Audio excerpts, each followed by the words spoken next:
fils? Tu vas bien? Ok. Nous sommes encore une fois heureux de nous réunir en ce dimanche en ces lieux. Nous sommes venus rendre un culte à notre Dieu. Et quand nous rendons un culte à notre Dieu, Dieu parle certainement. Amen. Il est assis sur son trône.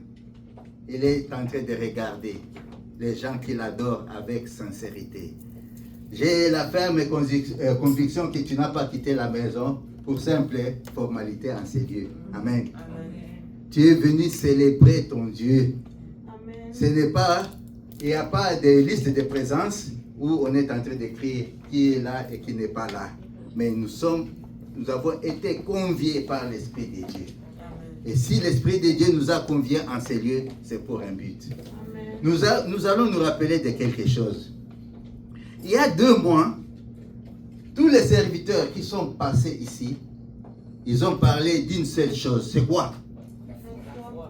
Amen. Ils ont parlé rien que de la foi. Et il n'y a pas de hasard devant notre Dieu. Amen. Il n'y a pas de hasard. Est-ce que nous pouvons marcher selon la foi? C'est une question que je nous pose, à moi aussi, à nous tous. Est-ce que nous pouvons marcher par la foi? Le premier orateur, il était passé ici, il a parlé, marcher par la foi et vivre par la foi. Le second est passé ici, il a parlé la même chose. Et le pasteur aussi, quand il nous a prêché avant de partir, il a parlé rien que de la foi. Le révérend Bishop Néhémie, il a parlé aussi de la foi. Il a donné aussi les obstacles de la foi. Qui est quoi? La peur, les doutes, les inquiétudes, le manque de pardon et le découragement. Amen. Il y en avait 5. Mais toi et moi, nous sommes ici réunis en tant que qui? Comme qui? Nous sommes réunis en ces lieux comme des enfants de Dieu. Amen.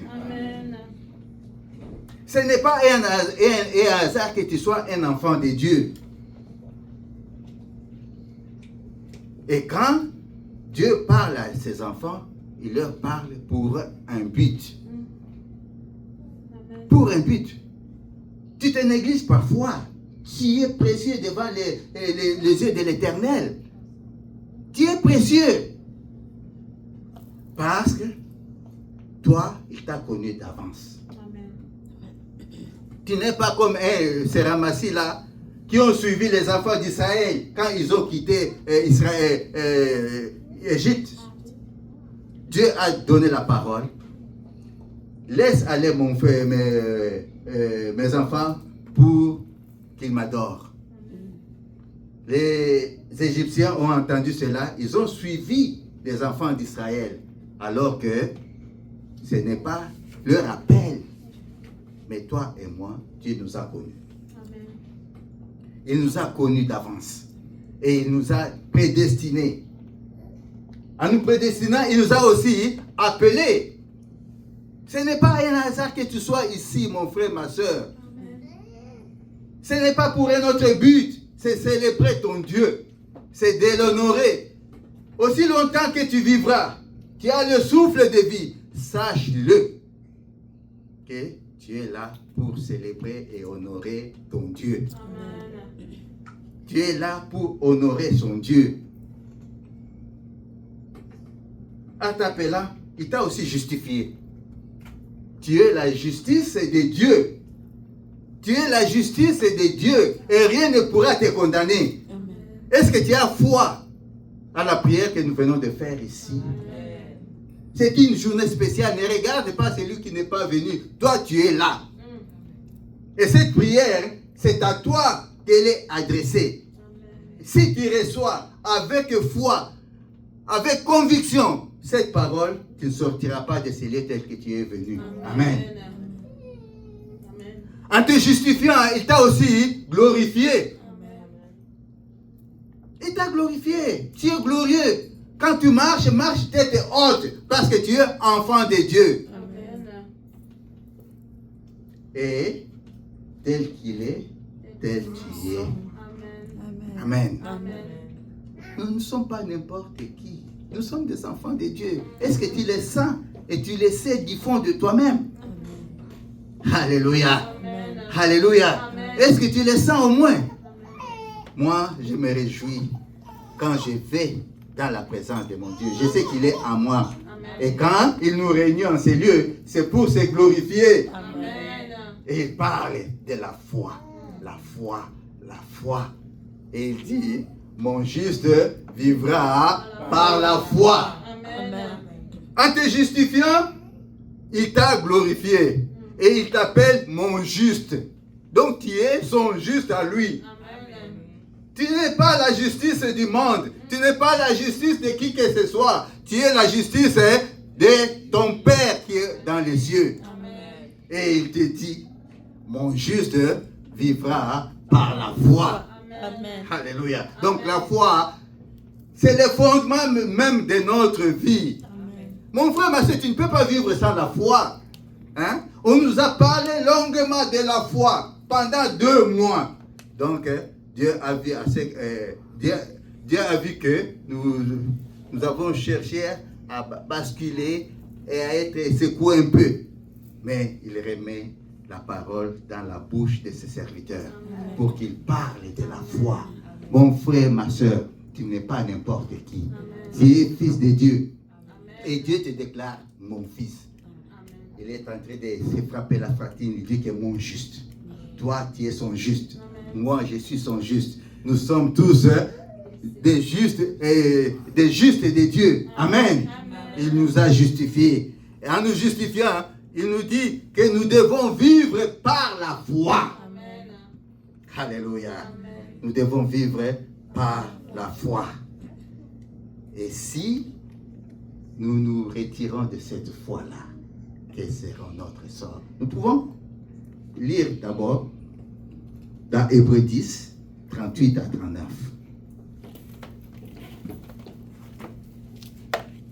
Moi, j'ai toujours du mal à donner du sujet, mais ce que je dirais, notre identité par rapport aux difficultés vécues au travers de la foi que nous avons. Alléluia. Notre identité. Qui tu es?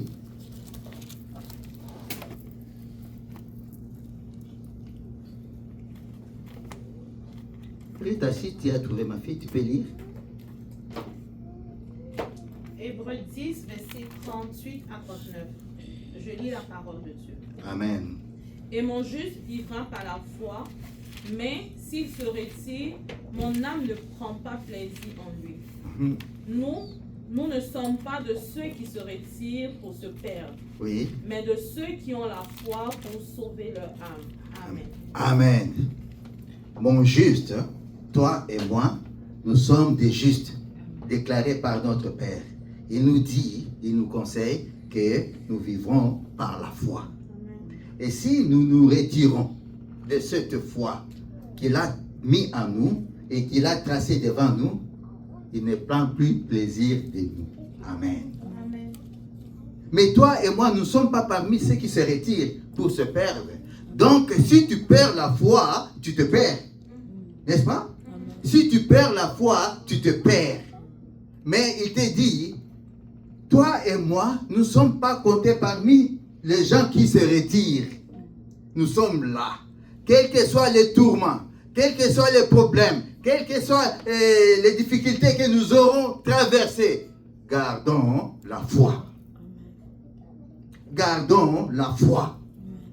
Quels que soient les moments convenables et inconvenables, tournons nos regards vers notre Dieu. Tournons nos regards vers notre Dieu. Dans ce monde où nous vivons, il y a toujours beaucoup de problèmes. Ne regardez pas les gens passer comme ça. Même les archibishops, même les gens que tu connais, tu sembles connaître extérieurement, hein, qui sont bien. Mon frère, ma soeur, ils ne sont pas bien. Nous vivons, l'apparence, ce que nous voyons, nous trompe toujours. Mais la Bible dit, nous ne devons pas nous retirer. Nous ne devons pas nous retirer. Si nous nous retirons, Dieu notre Père ne prendra plus soin de nous. vivons par la foi. Amen. Mon juste, il t'appelle, toi et moi, nous sommes sa justice. Nous sommes des justes. Il nous a justifiés. Mais la justice de Dieu n'est là que lorsque nous avons la foi en lui. Amen. La foi en lui. Nous nous combattons pour beaucoup de choses. Nous nous tourmentons pour beaucoup de choses. Et dans toutes ces choses-là, si nous avons la foi, nous allons vaincre, mon frère, ma soeur. La vie est très compliquée. La vie est très compliquée. Sans la foi, nous ne pouvons rien. Jésus lui-même, quand il faisait beaucoup de miracles, en ce qui concerne les gens, il leur disait toujours, moi je te parle de la parole. Et si tu la reçois, il dit, c'est ta foi qui t'a sauvé. Pas la foi de Jésus, c'est la foi de celui qui se trouve devant lui. Mon frère, ma soeur, ce monde est plein de problèmes, plein de tourments, plein de difficultés. Gardons foi en notre Dieu. C'est pour ça qu'il a dit, croyez en Dieu et croyez en moi. Ayons foi en notre Dieu et ayons foi en Jésus-Christ. Lui-même, de toute sa gloire, il avait accepté de laisser ça pour venir te chercher, toi et moi. Pour venir te chercher, toi et moi. Il nous a cherchés certainement. Il est venu en nous pour nous communiquer sa vie. Pas la vie de ce monde, parce que nous sommes dans ce monde, mais nous ne sommes pas de ce monde. C'est pour cela qu'il dit que gardons la foi en lui. Gardons la foi en lui, mon frère, ma soeur. Il y a beaucoup de problèmes sur cette terre. Sans la foi, nous ne pouvons rien. Sans la foi, nous ne pouvons rien. Nous combattons pour beaucoup de choses en vain. Beaucoup de choses pour rien. Ces choses-là sont passagères. Mon juste vivra par la foi. En nous donnant cette foi-là, il nous dit, nous sommes dans ce monde. Un monde plein de tourments, plein de problèmes. Mais il nous dit, quand vous avez la foi, combattez les bons combats. Les bons combats. Les bons combats en ayant la foi. Combattons les bons combats. Il appelle ça bon, pourquoi? Parce qu'il sait qu'il est avec nous. Il sait qu'il est avec nous, car il a déclaré dans sa souveraineté qu'il ne nous abandonnera jamais et qu'il ne nous délaissera jamais. Il sera toujours avec nous. Et quand nous savons que notre Dieu est avec nous,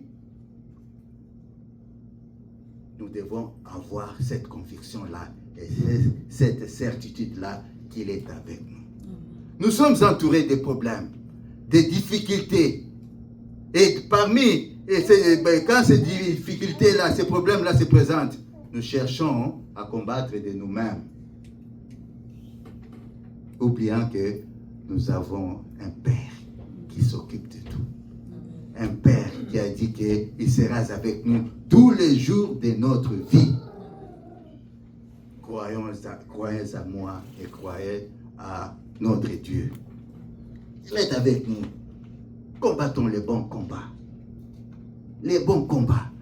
Quand le doute viendra, combattons les bons combats. Parce que ce sont des obstacles de la foi. Quand la peur viendra, combattons les bons combats. Quand le manque de pardon viendra, combattons les bons combats. Quand les inquiétudes viendront, qu'est-ce que nous devons faire?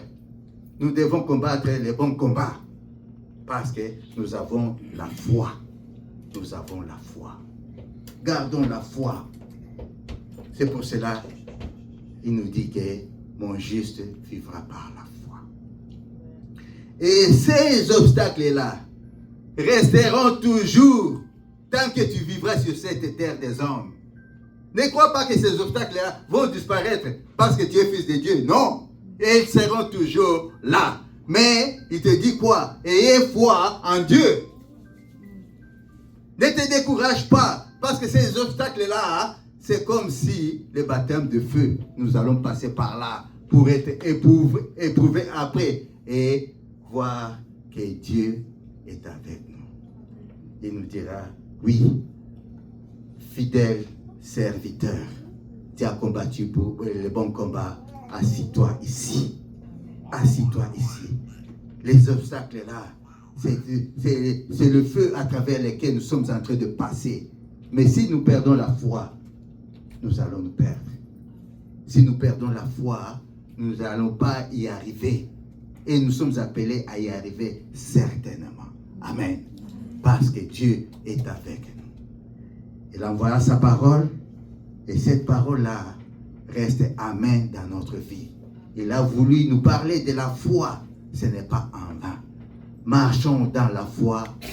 Vivons dans la foi. Quels que soient les tourments et les choses que nous traversons. Ayons nos regards fixés vers l'éternel. Ayons nos regards fixés vers la croix. Cette croix nous a donné le salut. Cette croix nous a donné la vie éternelle. Alléluia. Alléluia. Cette croix nous a donné tout ce que nos cœurs désirent. Combattons pour la foi. Et combattons dans la foi. Toutes les difficultés que nous voyons ici sont passagères. Tout ce que nous voyons ici sont passagers. Tout va passer. Tout va passer. Mais regardons à ce qui est invisible. Ce que Dieu a prévu pour nous. Ce que Dieu a prévu pour nous. Toutes tes maladies là, ça va passer. Tous les problèmes que tu as là, ça va passer. Mais regardons à ce qui est spirituel. À ce que Dieu a prévu pour nous. C'est ça même la définition de la foi. C'est ça même la définition de la foi. Dans Hébreux 11, verset 1, on nous donne la définition de la foi. On nous a parlé longuement sur la foi.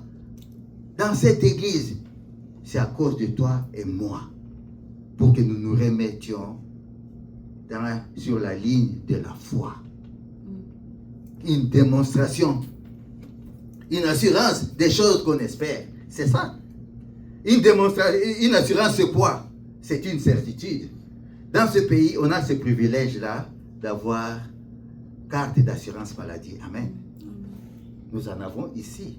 C'est pourquoi, quand il y a quelque chose qui arrive et que toi tu tombes malade, tu as cette assurance-là, cette certitude-là que je serai guéri, n'est-ce pas? Je serai soigné. J'irai à l'hôpital et je serai soigné.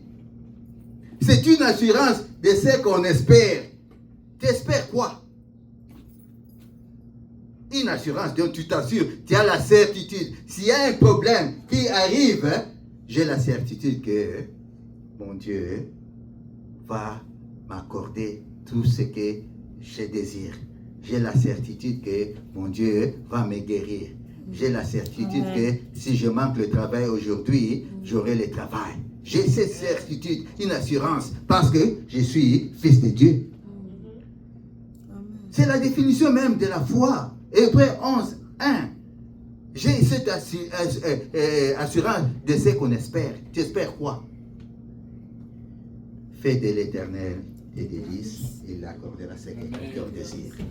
Donc ce que ton cœur désire, tu le projettes. Je désire me marier. Même si tu es encore célibataire aujourd'hui, tu te mets dans ta tête. Mais au fond de toi, tu as la certitude que je vais me marier. Et tu vas commencer à marcher et à te comporter comme un marié. Malgré que tu es célibataire, tu as cette assurance-là. Parce que c'est Dieu, fils de Dieu, et c'est ton Père qui te l'assure. Même ceux qui, tu n'as pas d'enfant. Moi, j'ai vu un jour une femme. Elle avait déjà atteint 40 ans, sans enfant. Mais, un jour, elle a suivi un message d'un serviteur de Dieu. Et ce message parlait seulement de la foi.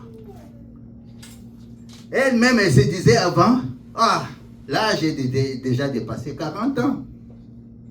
ça devient douteux. 45 ans, ça devient encore plus pire. Mais un jour, après avoir entendu le message, elle a pris ce message comme le sien. Elle a gardé ça. Elle est sortie un jour, elle a commencé à acheter des couches. Elle achète des couches. On appelle ça layette ou bien layette? Layette. Elle a acheté, elle a tout fait. Devant son mari, elle a commencé à apprendre comment changer les couches.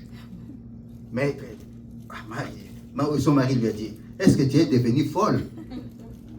Vous savez, la foi c'est une folie, quelquefois la folie. Elle a commencé à le faire, elle a dit, je crois à ce Dieu-là. Il m'a dit au fond de moi-même, et je le sens au fond de moi-même, que j'aurai un enfant. Une année après, 2 ans après, elle a conçu et elle a eu un enfant. Tout cela pourquoi? Elle avait cette assurance de ce qu'elle espérait. Et cette assurance s'est transformée en une certitude. Alléluia. Qui s'est créée en elle. Et Dieu a agi. C'est pour cela qu'il dit, mon juste vivra par la foi.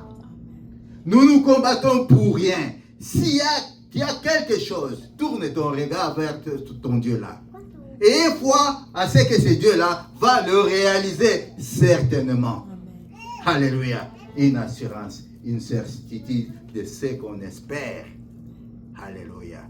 Une certitude. Quand même, tu te dis, certainement, je vais y arriver. Amen. Certainement, je vais l'obtenir. Certainement, je vais aboutir à cela. Amen. Alléluia. Amen. Malgré que tu ne vois pas ici, tu sais, les choses visibles sont passagères. Mais les choses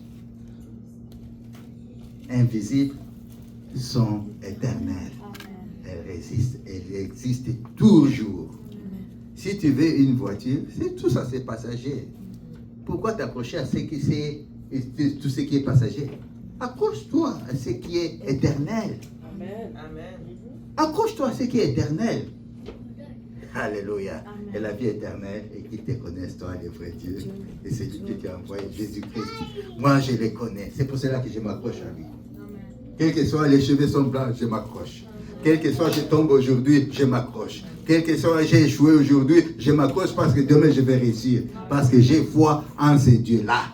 Alléluia. Alléluia. C'est ça la vie chrétienne. Et c'est cette vie-là que Dieu nous veut. Une démonstration de ce qu'on voit. On dit quoi? Une démonstration de ce qu'on ne voit pas. Une démonstration de ce qu'on ne voit pas. Cela veut dire quoi? Une preuve de ce que tu ne vois pas. Amen. Une preuve, comment ça? Mais une preuve, c'est ce qu'on voit. C'est ce qui est palpable, non? Hein? Ce qui est palpable, ce qu'on voit. C'est une démonstration de ce qu'on ne voit pas. C'est ça. C'est Dieu qui nous appelle à cela. Notre Dieu est spirituel. Si tu n'as pas la foi, tu ne peux pas croire en lui. Mais nous avons la preuve que notre Dieu existe. Nous avons la foi que notre Dieu intervient toujours. Nous avons la foi que notre Dieu est réel. Alléluia. Alléluia. Alléluia. La Bible le déclare elle-même dans Hébreux 11, 6. Sans la foi, il est impossible de lui être agréable. Alléluia. Sans la foi, tu ne peux pas être agréable à ton Dieu là sans la foi. C'est ça, on appelle ça les dénominateurs communs de notre vie. La connaissance de Dieu. Tu ne peux pas connaître ton Dieu sans la foi. Il y a même un exemple dans la Bible d'un certain Moïse. D'un certain Moïse. C'est dans Hébreux 11, 24 à 26.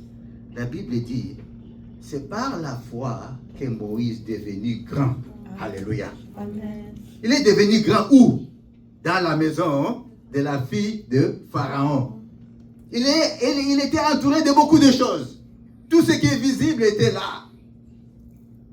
Comme je viens de dire, tout ce qui est visible est passager. Tout ce qui est visible passe. Il était entouré dans la maison royale de beaucoup de richesses, de beaucoup de trésors. La Bible dit, c'est par la foi que Moïse est devenu grand. Nous devons devenir grands, mon frère, ma soeur. Sans la grandeur, on ne peut pas voir le merveille, le miracle de Dieu dans notre vie. C'est par la foi qu'on devient aussi grand. Tu veux rester toujours petit, tu ne verras jamais la gloire de Dieu. Tu sais, et la gloire de Dieu se manifeste dans les cachets des choses. Alléluia. Dieu est Dieu aujourd'hui parce qu'il cache des choses. Et si toi tu te contemples de ce qui est visible, la Bible déclare ce qui est visible c'est pour les hommes. Et ceux qui sont invisibles c'est pour l'éternel. Or, nous sommes ses enfants. Nous sommes appelés à vivre selon notre Père. N'est pas ce que nous voyons. C'est pour cela que nous devons avoir foi en lui. Moïse est devenu grand. Avec tout ce qu'il était entouré. Il refuse tout ça. Il accepte de souffrir avec les enfants d'Israël, voyant l'opprobre du Christ. Tu peux nous lire ça, ma fille? C'est Hébreux 11, 24 à 26. Hébreux 11, verset 11. Chapitre 11, verset 24 à 25. À 26. À 26. Je lis la parole. Amen. C'est par la foi que Moïse est devenu grand, refusant d'être appelé fils de la fille de Pharaon, aimant mieux être maltraité avec le peuple de Dieu que d'avoir pour un temps la jouissance du péché. Regardant l'opprobre de Christ comme une richesse plus grande que les trésors de l'Égypte, car il avait les yeux fixés sur la rémunération. Amen. Il avait les yeux fixés sur la rémunération. Et la rémunération était quoi? La souffrance du Christ. Est-ce qu'à cette époque-là, Christ était déjà souffert, était déjà monté sur la croix? Non. Christ était déjà monté sur la croix? Non. Mais c'est par la foi. En devenant grand, tu verras des choses invisibles par les autres, mais visibles par toi. Tu regardes. Comme l'exemple que je viens de donner, cette femme-là ne se regardait pas stérile à ce moment-là parce qu'elle n'en avait pas. Ne regardait pas la maison avec des enfants. Mais il regardait ce qui est invisible. Les enfants l'entouraient spirituellement, pas matériellement, pas physiquement. Il les regardait, il se sentait déjà mère.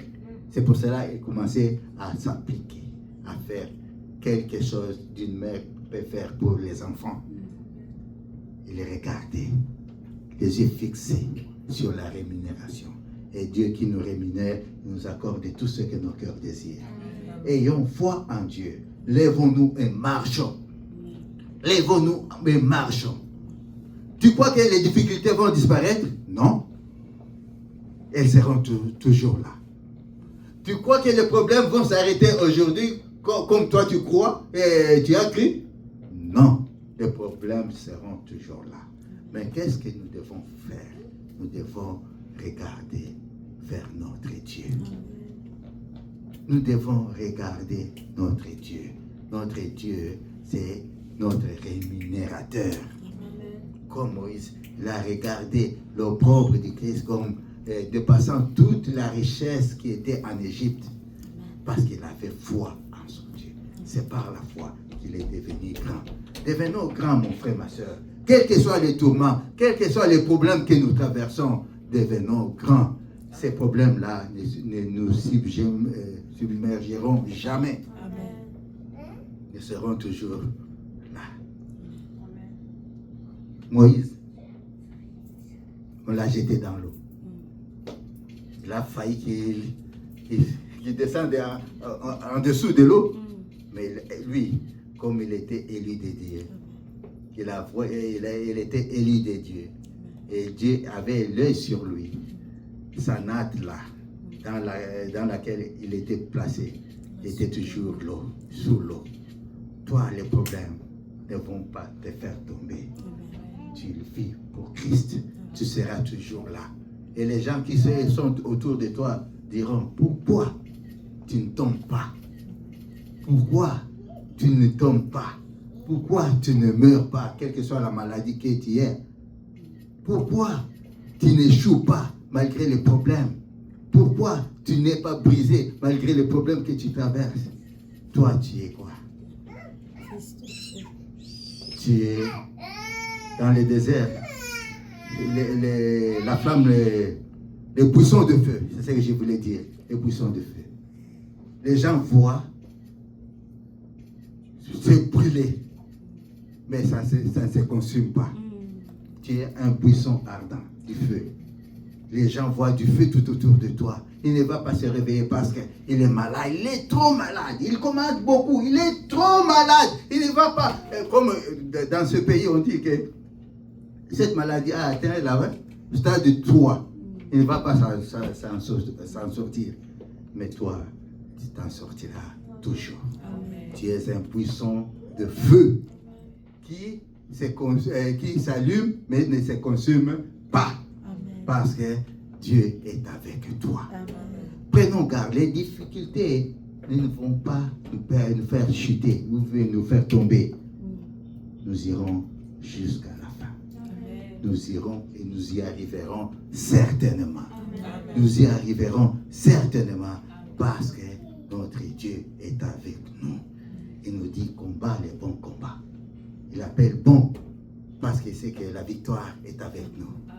Parce que nous ne combattons jamais pour la victoire, mais nous combattons dans la victoire. Amen. Et cette victoire, nous l'avons acquise il y a 2000 ans sur la croix de Golgotha. Lève-toi, toi qui es affaibli. Lève-toi, toi qui es peut-être troublé. Ne sois pas troublé. Ton Dieu est au contrôle de tout. Ayons foi en lui. Il ne t'abandonnera jamais, il ne te délaissera jamais. Les obstacles seront toujours là. La peur,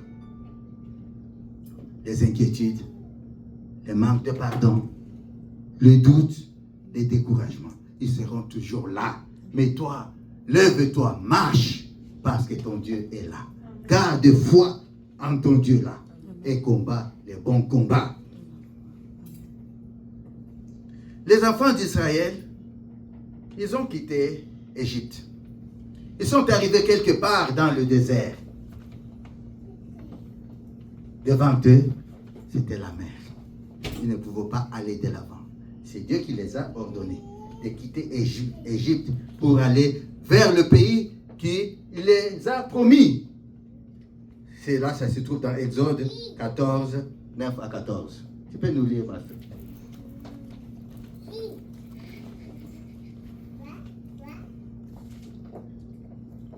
Exode 14, 9 à 14. Je lis la parole de Dieu. Amen. Les Égyptiens les poursuivirent, et tous les chevaux, les chars de Pharaon, ses cavaliers et son armée les atteignirent campés près de la mer, vers Fi-Hahiroth, vis-à-vis de Baal-Séphon. Pharaon approchait. Les enfants d'Israël levaient les yeux, et voici, les Égyptiens étaient en marche derrière eux. Et les enfants d'Israël eurent une grande frayeur et criaient à l'Éternel. Il dit à Moïse, n'y avait-il pas des sépulcres en Égypte sans qu'il fût besoin de nous mener mourir au désert? Que nous as-tu fait en nous faisant sortir d'Égypte? N'est-ce pas là ce que nous te disions en Égypte? Laisse-nous servir les Égyptiens, car nous aimons mieux servir les Égyptiens que de mourir au désert. Moïse répondit au peuple, ne craignez rien, restez en place. Amen. Et regardez la délivrance que l'Éternel va vous accorder en ce jour. Amen. Car les Égyptiens que vous voyez aujourd'hui, vous ne les verrez plus jamais. Amen. L'Éternel combattra pour vous et vous gardez le silence. Amen. Amen. Nous avons la foi en Dieu. Nous avons la foi en Dieu. Mais le combat sera toujours là. C'est pour ça qu'il nous dit combat, les bons combats. Le combat de quoi? De la foi. Alléluia. Sans se retirer. combattons les bons combats. Les obstacles viendront toujours. À l'exemple des enfants d'Israël, ils étaient en Égypte. Dieu les a ordonné de quitter l'Égypte, d'aller vers le pays qu'il les a préparé pour eux. Amen. C'est la voix de Dieu qui a parlé. Et c'est la voix de Dieu qui les a fait sortir d'Égypte jusque là où ils devraient aller. Amen. Mais en cours de route, il y a eu des problèmes. Sur leur chemin, il y a eu des problèmes. Amen. Ils étaient arrivés quelque part, ils étaient bloqués. Toi et moi, des fois, nous avons la foi et nous sommes bloqués. Nous sommes parfois troublés. Que ferons-nous? Amen. Que ferons-nous? Comme les enfants d'Israël. Ils sont arrivés là. Ils étaient bloqués. Derrière, ce sont Pharaon et toute son armée qui venaient derrière eux. Devant eux, il y avait la mer. Ils étaient dans les possibles. Ils ont commencé à murmurer. À murmurer. Ils étaient découragés. Ils avaient la peur. Alléluia. Ils ont perdu même la foi. Amen. Ça peut arriver. Ça peut arriver. Mais Moïse était avec eux. Il savait que Dieu est avec eux. Amen. Il leur avait dit quoi? Gardez silence. L'Éternel combattra pour vous. Nous aussi, mon frère, ma soeur, quand les problèmes vont surgir, qu'est-ce que nous devons faire? Nous devons garder silence. Amen. Ne combattons pas, parce que les combats ne nous appartiennent pas. Les combats appartiennent à notre Dieu. Amen. Et la victoire appartient à qui? À notre Dieu. Amen. Mais nous, il nous ordonne de garder silence. Amen. Lui seul combattra. Si nous cherchons à combattre, notre Dieu gardera quoi? Silence. Il gardera silence, il te laisse faire. Parce que tu te crois capable, tu te crois être fort, tu te crois exceller, tu te crois... Donc Dieu te laisse. Lui garde quoi? Silence. Mais d'après l'ordre de sa parole, il dit que vous, gardez silence. Moi, je combattrai pour vous. Des fois dans la vie, nous cherchons à combattre nous-mêmes. Nous entrons dans les combats qui ne nous appartiennent pas. Les combats ne nous appartiennent pas. La victoire, nous l'avons acquise il y a 2000 ans sur la croix de Golgotha. Et nous ne combattons jamais pour la victoire. Nous combattons dans la victoire. Et si nous sommes dans la victoire, la première des choses, nous devons garder silence. L'auteur du combat agit. C'est lui-même, notre Père. Il s'en charge de tout. De tout. Le combat lui appartient et la victoire lui appartient aussi. Si tu cherches la victoire, tu cherches à être vu, lui ferme la bouche, il garde le silence. À toi d'y aller. Et lorsque tu pars toi-même, certainement tu vas échouer. Certainement tu n'iras pas loin. Certainement tu seras battu. Alléluia. Ne combattons pas nous-mêmes. Laissons Dieu notre Père combattre pour nous. Le combat lui appartient et la victoire lui appartient. À nous de garder silence. Ne murmure pas. Ne t'inquiète pas. Celui qui est en toi est plus grand que ceux qui sont dans le monde. Celui qui est en toi, il a vaincu sur la croix et il t'a donné la victoire. Prends la victoire. Est-ce que tu crois? Est-ce que tu as foi en cela? Alléluia. Tu n'es pas n'importe qui. Mais Dieu te dit, garde silence. Garde, restez dans la foi. Marche dans la foi. Vis dans la foi et tu feras de grandes choses. Amen. Combat le bon combat. De garder seulement la foi. Ne te retire pas. Parce qu'il ne prend pas plaisir à ceux qui se retirent. Tu vas te retirer pour te perdre. Non. Tu vas rester debout et aller toujours de l'avant. Amen. Amen. Amen. Amen. Les enfants d'Israël, en venant, ils étaient proches de l'endroit où Dieu les a prédestinés. Alléluia. Ils étaient proches. Mais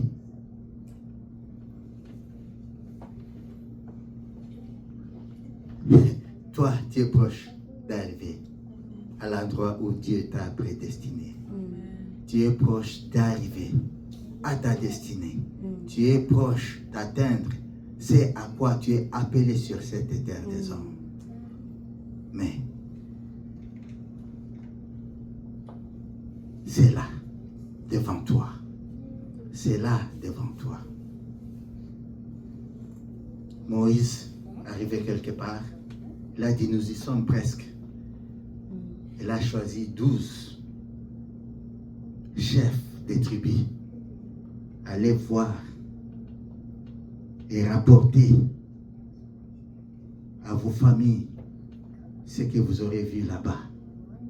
Il a choisi 12 pour aller examiner, explorer les lieux que Dieu les a promis. Ils sont partis. En revenant, ils ont vu quelque chose. Les fils d'Anak, qui étaient grands de taille.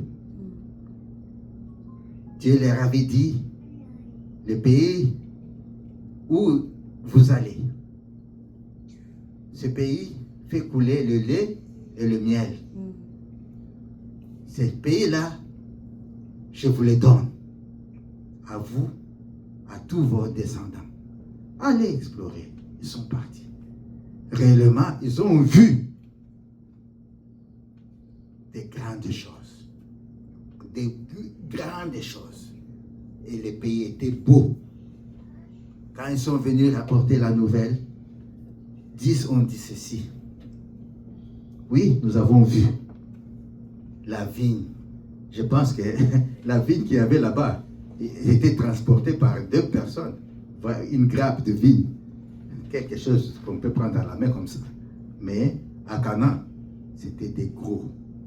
Qui pouvaient être transportés même par 2-3 personnes. Parce que c'était gros. C'est ce pays-là que Dieu te veut. Là où un beau pays, il y a tout ce qu'il te faut. Tout ce que tu désires, ça y est là-bas. C'est une ville fortifiée. Les gens de là, les fils d'Anak, étaient moins x4, je pense. Ils étaient des géants. Des géants, vraiment des géants. Les 10 sont venus, ils disent, ah, les pays là, tout est beau, mais il y a des géants. Nous, à leurs yeux, nous sommes comme des sauterelles. Nous ne pouvons pas résister devant eux. Mais Caleb et Josué, ils sont venus dire que oui, c'est un bon pays, mais si nous y allons, nous allons dominer, nous allons y vivre, et nous allons vivre les bienfaits que Dieu nous a préparés là-bas. Amen. Dieu nous a préparés là-bas, nous allons le vivre parce que c'est Dieu qui l'a dit, et nous avons foi en sa parole. Alléluia. Ils sont rentrés. Ils sont rentrés. Ils sont rentrés. C'était beau. Les gens, 10 autres ont découragé. Les 2 autres, ils avaient foi en leur Dieu et en la parole de Dieu. Ils ont rapporté, certainement. Les fils d'Anak, là, ils étaient sur les montagnes. Dieu, sachant qu'ils sont très forts, Dieu leur a dit, Caleb a dit, ces fils d'Anak, ils vont descendre dans la vallée et nous serons sur la montagne pour contrôler la ville. Parce que Dieu sera avec nous, nous serons plus forts qu'eux. Malgré leur taille, malgré leur nombre, malgré la fortification de la ville, Dieu va nous protéger parce qu'il a déclaré, il l'a donné et ça nous appartient. Amen. Pourquoi cette différence-là? Parce que dans toujours ce passage-là de Nombre 14, 24 à 26, Caleb et Josué étaient animés de notre esprit. Ils avaient un autre esprit. Mon frère, ma soeur, si tu veux vivre la gloire de Dieu, si tu veux vivre la bonté de Dieu, il Il faut que tu aies un autre esprit, contrairement à ceux qui s'affaiblissent, à ceux qui perdent le courage. Cet esprit-là, c'est le Saint-Esprit. Il faut que tu aies l'Esprit de Dieu en toi. Amen. Et tu vivras la bonté de Dieu. Arrivé dans ce pays-là, ils ont vécu la bonté de Dieu. Ils ont été sécurisés par notre Dieu. C'est pour cela, mon frère, je te dis, gardons foi en notre Dieu. Ne fléchissons jamais devant ces problèmes-là. Et il a déclaré, Caleb, ces hommes-là, malgré qu'ils sont géants, ils nous serviront de pâture. La définition de pâture, c'est quoi? Nourriture. Malgré qu'ils sont géants, c'est une ville fortifiée, ils sont très gros, ils sont nombreux, mais ils nous serviront de quoi? De pâture. Nous allons marcher dessus. La pâture, c'est la nourriture, hein, n'est-ce pas? La définition simple, je pense, pâture, c'est la nourriture. Donc nous allons les consommer.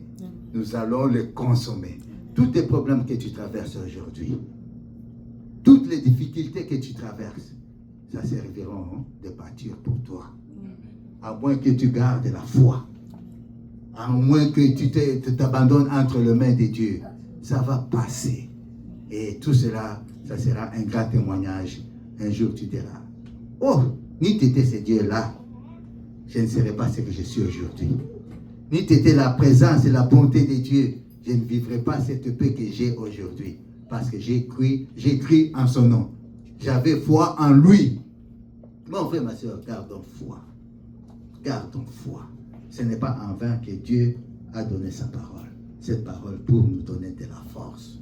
Pour nous donner aussi, pour nous encourager à aller de l'avant. Les problèmes resteront toujours là. Mais si nous avons foi à Dieu, certainement nous vaincrons. Amen. Ce n'est pas facile, mais ce n'est pas impossible. Avec Dieu, nous ferons des exploits. Amen. Nous irons de gloire en gloire et de victoire en victoire. C'est à cela que toi et moi nous sommes appelés. Alléluia.